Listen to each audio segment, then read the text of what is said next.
Hello and welcome to Twerk, a space where you can hear and read about some amazing people, the fantastic jobs they do, and the paths that led them to where they are today. So I am here with Annabel. Hi, Annabel. Hi, lovely to meet you. Could you tell the listener what it is you do for a living? Well, that's an interesting question. So my primary job is running and owning a really exciting matchmaking agency called Norfolk Cupid, which I set up exactly a year ago. Yep. I've been doing that for a year. I've also just been appointed as the general manager of a farm shop down the road where I'm doing loads of work, sourcing all their products. So I'm going to be opening their new farm shop and cafe. So you like to be busy? Lady. You like to be busy, yeah. Absolutely. Oh, okay, right. Well, let's figure out how on earth you got into dating and everything else. So let's track back, as we always do. Absolutely. We'll talk about little Annabel. Perfect. What were you like when you were younger? I was perfect. I wasn't allowed to be anything else. Oh, right. Only child. Yeah, right. Parents, fairly high aspirations for me. Yeah. And I always joke that I conformed, I towed the line, and then when I got to my sort of mid-30s and got divorced, that became my rebellious moment in life. How interesting. So even in terms of a marriage and everything else, you just literally did. Towed you went the line, through that, yeah. Absolutely conformed. So academically did really well, became a lawyer, an employment lawyer, had really big jobs. Yeah. So everything was conveyor belt, tick, tick, tick, tick, tick, da, da, da, da, da. And it got to the point where almost, I think, when I did leave my ex-husband... And how did you meet your ex-husband? Was he a lawyer as well? No, he's not. He's actually a farmer. So through mutual friends, so we were introduced.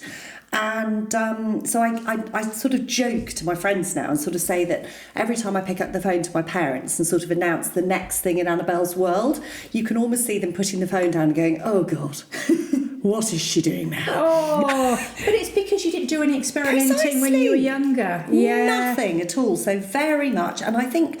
being an only child, I remember getting to probably university age, and I went to an all-girls school in Chester. Yeah. And parents always took me very much out and about in their grown-up social circles. So I was very confident as a 17, 18-year-old amongst adults. Right. But when I got to uni, I suddenly realised that I struggled with my peers and my contemporaries. Yes. Because I wasn't used to, outside a school environment, having to mix with people my age. Yeah. And with it was quite challenging. and emotional fluctuations. Yeah, adults are much more, generally much more stable, aren't they? Yes, that's a really good point, actually. Yeah. Yes, so that was definitely a challenge at that point in time. So I would say that I'm probably a very different person now to the person I was as little Annabel. So. Would you say that you are...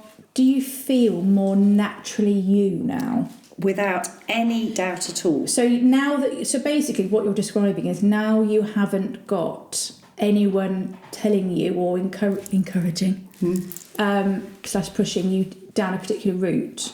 You're making your own choices and you're making them for you. And totally, without any doubt at all. And when I look at my incredibly eclectic career, I think where I've made changes at different stages, which have been partly to bringing 3 children up pretty much single-handedly, so my career has had to work around all of those challenges.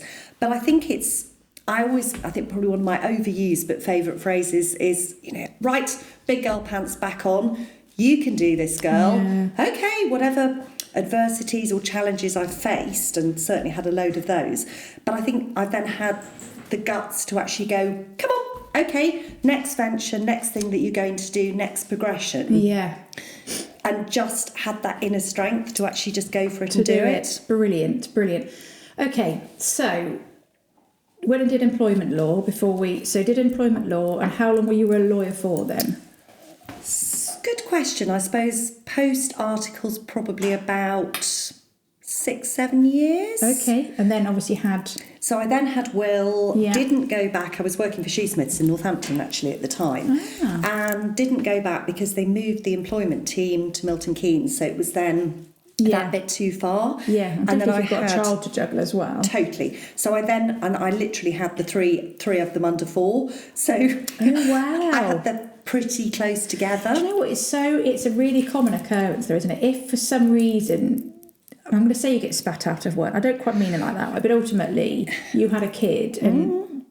Other than putting your kid in round-the-clock daycare, totally, which was your only other option, it didn't work for you anymore. The next thing to do is almost, I think a lot of women just go, well, I'll just get the kid thing done then. Exactly. You don't necessarily mentally say it, do you? But you go, let's just get that done then. Yes. Because then... we're out of nappies, we're out of the next... that, and then I'll know where I am a bit more. Absolutely. Which is basically what you're saying you did. Exactly. Yeah. But then... when Charles was 2, I got divorced. So that's your youngest? That's my youngest, who's now 17, so 15 years ago. Yeah. So that catapulted me into a world of uncertainty. And so you didn't have a job as such at the time? I had no job at all. Wow. And had obviously come out of a professional job. Yeah. And I think the number of, even when I was still married, the number of dinner parties that I remember sitting next to, mainly men, who would sort of say, so what do you do? Oh, I know. And I sort of said, well, at the moment I'm a mum, but I would then feel that I had to go on to say I was an employment lawyer and I was about to be made a partner at Shoesmiths, because I felt I had to justify that I had a brain. He wouldn't want to hear that anyway, would he? He wouldn't want to hear that anyway, would he? But then the number of times that men would challenge me and say, well, you've obviously got a brain, you're obviously a really bright woman, what are you doing wasting those skills as a mum? And I remember one lawyer in particular at a dinner party saying that to me. Not women, this was men. It was men. Interesting. So you get divorced, single mum to 3. Yes. What then happens? So as the years go by, and I suppose they're school, nurseries, so I'm getting a little bit of me time back. More time back, yeah. I, as a busy person that actually loves working, needs challenging, needs her brain engaged, started to think, oh my goodness, what am I going to do, work-wise? And I still remember phoning a great friend of mine who lived between London and Northamptonshire at the time, and she was working for the Conservative Foundation in London, doing all their legacy fundraising. So I phoned her and I said, look, help, I don't know what to do. So she said, look, come down and see us in London. I think we can have a chat with the head of events for the Conservatives and let's see what we can do. So basically they said, look, we don't have any paid jobs, but we're quite happy to pay your train fare if you can come down 2 days a week and volunteer with us. Wow. So suddenly I get to go to London twice a week. Oh my God. Get to put lovely clothes on. Yes, And I was doing events with David Cameron when he was Prime Minister at the Mandarin Oriental, and I had about 9 months of doing it. And it's as silly as, so when I was working as an employment lawyer, I had a secretary. Yeah. I still dictated everything. When we were talking a little bit earlier about how in our lifetimes, when I'm 51, technology... And I think I still remember the blooming BBC computer being wheeled into a classroom.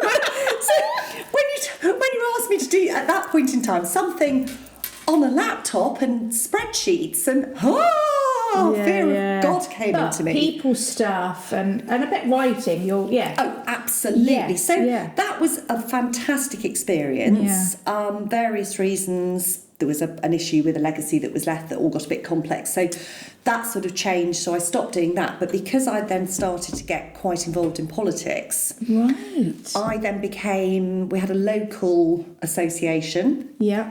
So I became chair of the Nassington and Yarwell Conservative Association, somewhat younger than most of the other members. And one of the other members said, look, Annabel, we need someone to stand to be the district councillor. And I remember going, oh God, I've got little kids, it's evening meetings. And she said, look, please. I'm a single mum, Please. So of course me being me, just went, oh, okay then. So roll on pleasing. Exactly. So roll on probably 7-8 years after that. So literally when I moved to Norfolk. I was then our county councillor and district councillor. And were you paid at this point, though? You get an allowance. Right. Which people don't really appreciate how little it is I for a was gonna full-time say, job. yeah.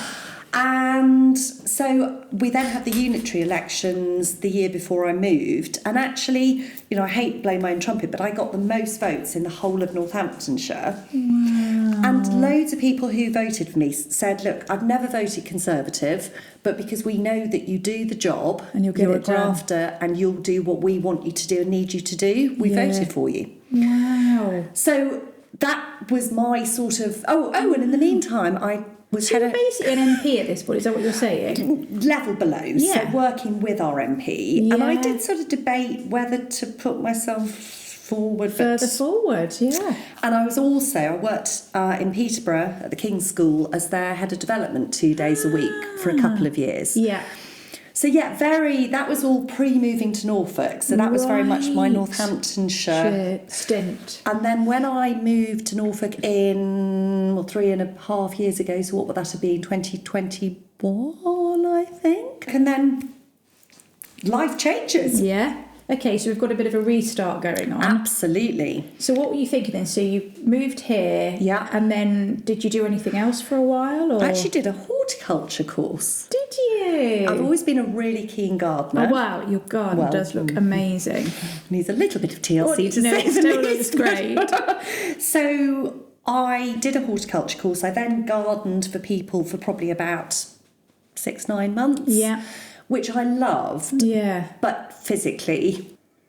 It's a very manual, physical job. It is. So everything I've always done has been people-related, people-focused, facilitation, finding solutions, problem solving. Exactly. Yeah. So that's the professional side. Obviously, having been through the divorce process, been through the goldfish Dating as a bowl of single dating, mum, and the number of times over the years that I'll be out in a field with my beloved Labradors, one of whom's here now, going, Mr. Darcy is surely going to appear. It's just going I'm going to manifest. I'm going to manifest him. Come on in your white shirt. Where are you? And then we've probably all been through those... Well, come on, friends, don't you know somebody? I know. And I came to the conclusion that even though our friends might love us, our love life is not their priority. And it's not their responsibility. And they're not really that fussed about it. Yeah. So over the years, true. I've sort of tried the dating apps, and normally a couple of glasses of wine in the evening, this is a really good idea. Download, then delete. By the next morning, as you're getting men with fish and people that you go, really? Yeah. No.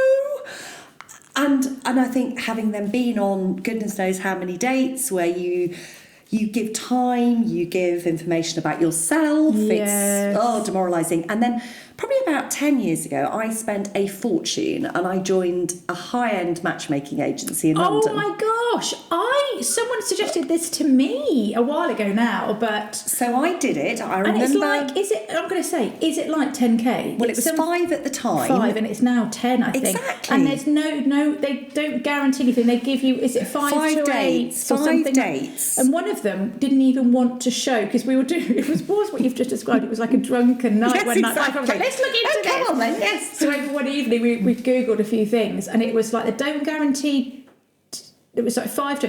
One of them didn't even want to show... You weren't allowed to see photos because they said, well, we think it turns you off and all this. Which, it's kind of like, well, it's still going to turn me off. Anyway. Totally. So I floated into these swanky offices, glamorous girl interviews me. Oh my goodness, Annabel, you're going to be so easy. Wow. And I went through how long ago was this? Probably about 10 years ago. Yeah. And I went through So early 40s. So early 40s, yes, exactly. So I went through, living... Not in London, little children. Yeah. Are you sure that you're going to have people hitting these? Yeah, I've got people in mind already. Yes. So you hand over your credit card and go, oh my God, but it's an investment. If this is worth it, okay. Yeah. By date 4 out of the promised 5. And had you seen them beforehand? Gosh, I've never actually met one that did. I have to have a friend to listen to this. We had such a funny night that night doing it. That's brilliant. So by date 4, my spidery senses started to think, hang on, what's going on here? So they didn't show you photographs, but I think they did give you... Like bios and stuff. Enough. Yeah. And I remember date 4 was a very nice chap, but he was a journalist for the Sunday Times. Oh. And I remember meeting him, and when he then told me that he lived in South London and didn't drive, I started thinking, how are you going to work in my life? Yeah. Anyway, lawyers' spidery senses kicked in, did my research, and I found out, and I have later heard this story from a few people, that this company were basically taking women's money and sending them on dates with male best friends of the owner of the company. Well, or they go and pick men up. It's like because men don't. The problem is men aren't subscribing to these services. Absolutely, women are, men aren't. So they have to then go. So one of them that we were doing. God, my drunken hail. What did it? I'm trying to think what it said, but it said something along the lines of, it was like an FAQ thing. It was something like, whatever your interests are. So if you say you're really into the theatre, they then go to the theatre and find men. Do you know what I mean? And try and almost pick men up for you.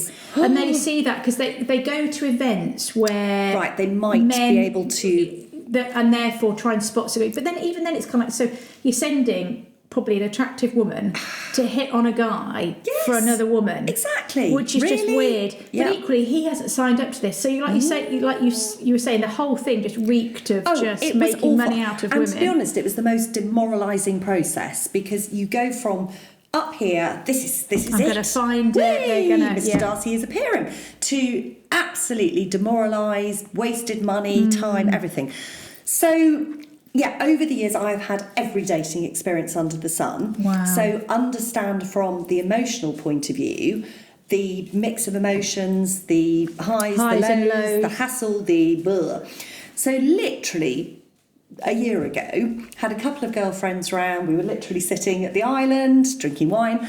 And one of them said, we were talking about the dating world. And one said, look, Annabel, you know, with all credit to you, you have had every experience and you understand all of this. And you've got a good network. And why don't you do something about it? So, of course, at the time I went, oh, no, I don't think so. And then a couple more glasses of wine. Exactly. You're like, yay!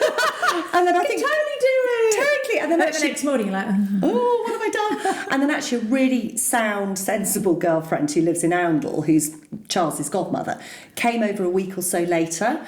And when I ran it by her, she said, brilliant idea. Help me come up with the name Norfolk Cupid.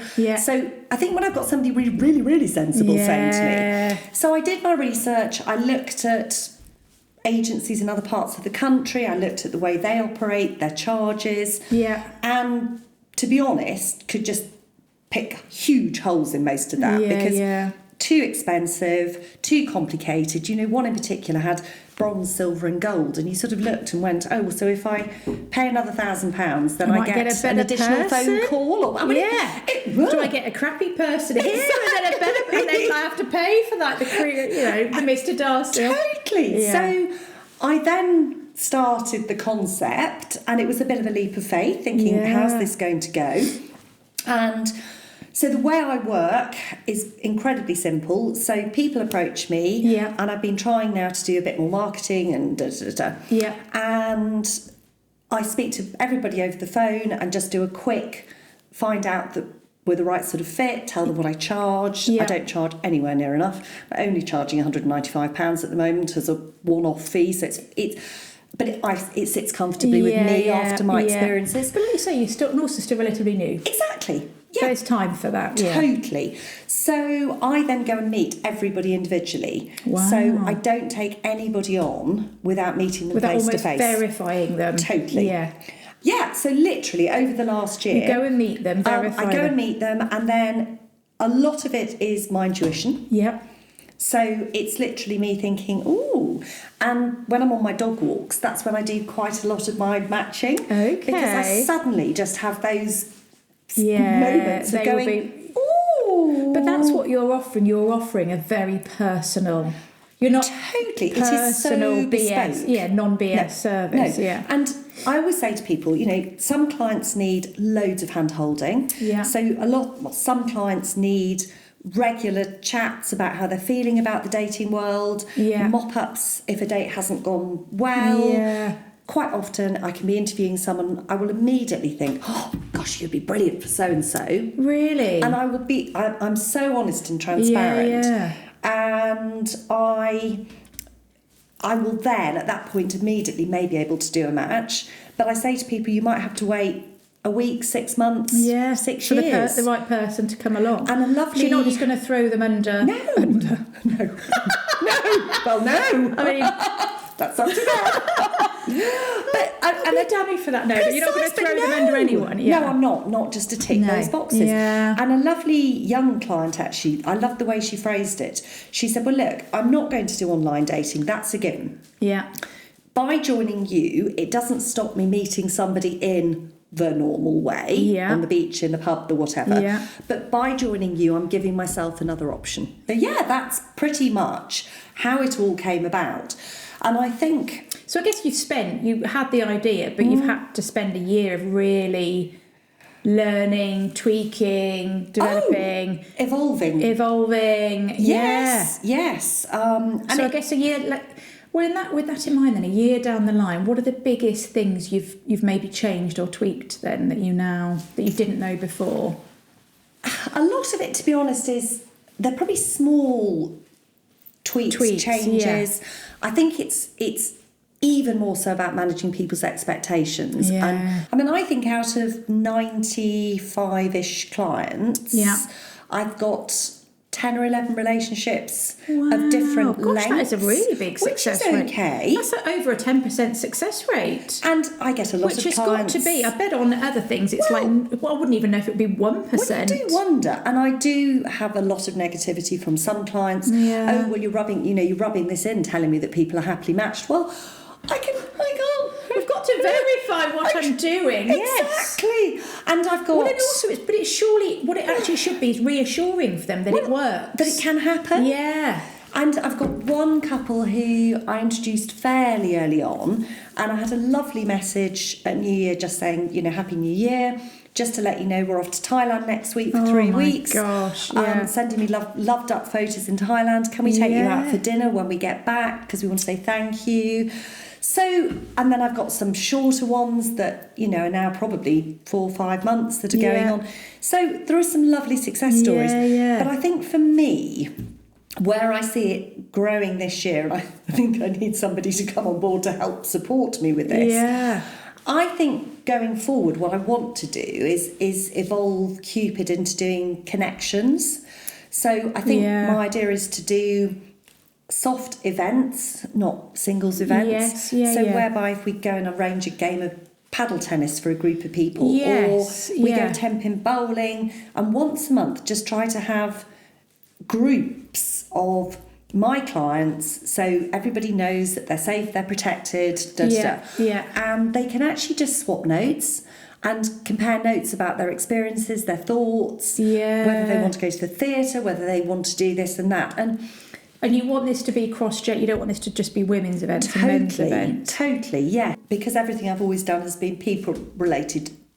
There's probably very little that would shock or surprise me. Yeah. But it is the levels, it's the huge extremes of people's different behaviour. Well, you're dealing with the fallout. I think with men, it's still ego. Not always. With women, and with the examples that we've talked about, I think what you're dealing with there is very specific trauma fallout, aren't you? With some women, either, definitely. Like we said, because it's a need to stick a finger up to their ex, or they just, they just need something. They need an ego boost because they feel so broken. Yes, I've got a super new client, but he's literally been with me 2 weeks. Wow. And he's been on 2 dates. He's got a third one, 3 different people this weekend. The ladies actually haven't warmed to him. Right. I think he'll be quite easy to match, so I'm not too worried. But the minute the lady has said to him, no, I don't think we want to meet again, he's instantly messaging going, next woman please, next woman. And I always say to everybody, look, my business is quality, not quantity. Yeah. But he's only just come out of a marriage. Now, my take on that, because one of the dates I sent him on, she said, well, I don't really know about this. So how old is he and how old are they? So he's early 60s and similar sort of age. And one lady said, but he's only just, going through his divorce. And I said, yes, but my take on men is that and I'm Well, they can't be generalising, alone. they can't be alone. They can't be So alone. the reason it is harder to find men, especially in the 50s and 60s, is because they have Even in jumped their ship 40s, and yeah. gone straight for somebody else. So Yeah, yeah. actually finding those is probably my biggest job. You are so right. So brilliant. I've got Yes, you've got to conscious of go. time. Yeah, I have got to go soon. Yeah. Right. So we're a year in. Yes. Lots of learnings, lots of progress, lots of things to tweak. I guess what's ahead? Where do you see? You know, what's the future So looking like? growing my client base. Yeah. Looking to franchise effectively in neighbouring counties. Yeah. Increasing that pool of Yes. people, because I'm not saying this from a business perspective. I'm saying this from a sharing the love and wanting everybody to find love and relationships. The more people that are in the pot, the better for everybody. Well, some people don't mind a bit of commuting. Some people do, some people don't. So you don't want to be able to exclude anyone. And also, I do also say to all my clients, look, do you know anybody single? And quite often people say no. And then I say, but it could be your neighbour, your brother, your sister, your auntie, your uncle. Put your thinking caps on, because the more people that come my way, the more choices there will be for everybody. Yes, yeah. And then I think the final thing goes back to growing the connection side of it. Yeah. So growing that network of single people who can all be there to support each other at different times. Yes. So that's 2025 for Norfolk Cupid. Brilliant. Okay. And I guess, is there, as well as obviously general managing a farm shop, which that'll be great fun, that's though. brilliant. Loving Great it. fun. Fantastic, really good. And that's setting going to up a feed new your shopping soul. cafe. Well, they both feed your soul, don't they? But I think they complement each other really well, because Cupid can be quite lonely. Yeah. Because I am working on my own, a little bit like we were saying before. Yeah, with what I do. So you go and interview clients, but that's very much on a one-to-one basis. Yes, and then it's a quiet place when you're trying to do your matching, and it does take a lot of time and effort. So actually for me, you're putting yourself into, well, you might meet single people for other people as well. Exactly. Actually, it's adding you're adding people to the pool, because by putting yourself out there more. Even over the last 2 months, when people then sort of say, well, I probably just as a little opening go, with the farm shop, it will be a day job, but it hasn't been. So I've been saying, this isn't really my day job, which opens up. Yeah. So what is your day job? Well, you'll never believe what I do. I actually run a matchmaking agency. Oh, how does that work? Yeah. Oh, well, actually, I'm really fed up with the dating apps. Shall we have a chat about it? Yeah. So I've got a couple of new clients who are fabulous. I've got a really great chap who's 40, who, I'm going to be able to find someone lovely. And he'd almost sort of, I think, given up. And I had one of my clients around for supper last night, and I sort of said to her, look, I have sent him on a date with somebody, but if not, he's going to be fab for you. And she was like, oh, exciting. So it opens up so many opportunities, which is great. It's a good call. Yeah, I think so. No, I'm excited. Right. Amazing. On that note, I'm going to ask you my 3 final questions. Perfect. Ooh. Oh, no, they're fine, don't worry. Right, so question 1 is, what, or is there any life advice you would give your younger self? So, and it could be any version of your younger self, but I'm going to guess it's going to be that good girl going through, ticking the boxes. Absolutely. What advice would you give her? Don't be afraid to be yourself. And to take a few risks, calculated risks. That's very difficult for girls and women, Very difficult, but actually just be yourself, and don't necessarily, yes, you want to please your parents, but just have that self-check to say, is this what I want? And is this about pleasing parents, siblings, whoever, family, whoever it is, work colleagues? Just, without being bloody minded about it, just step back and just think, what do I want? More women should do that, definitely, and more young girls. Okay, then question 2 is always, what do you think your older self would say to you now? So 75-year-old Annabel, what would she say to you now?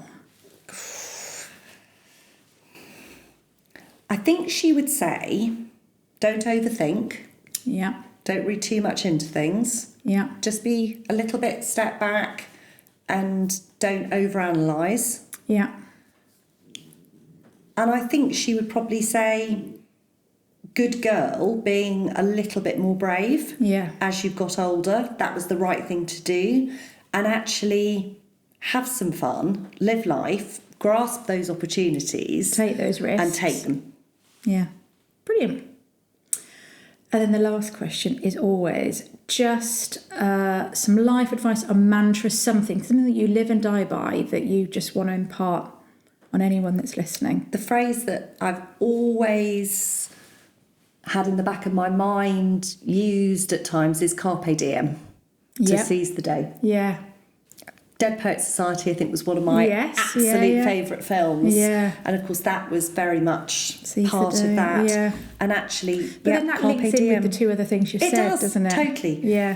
Getting those big girl pants on, having making the resilience. Those choices earlier could have led you down a very different path. And actually not being afraid to take the risk and be brave and to I'm not even going to use the word fail, because it isn't failure. It comes back to what I was saying about But it is learning. a fear of failure. It is. Yeah. But actually don't see it as failure. So don't stop yourself going into a relationship because you can see if it feels fundamentally right and there's masses of positives. Yeah. Try not to overthink it. Yeah. Try to take each stage at a time. Yeah. Great advice. On that note, I say thank you very much. Absolute pleasure. Fantastic to meet you.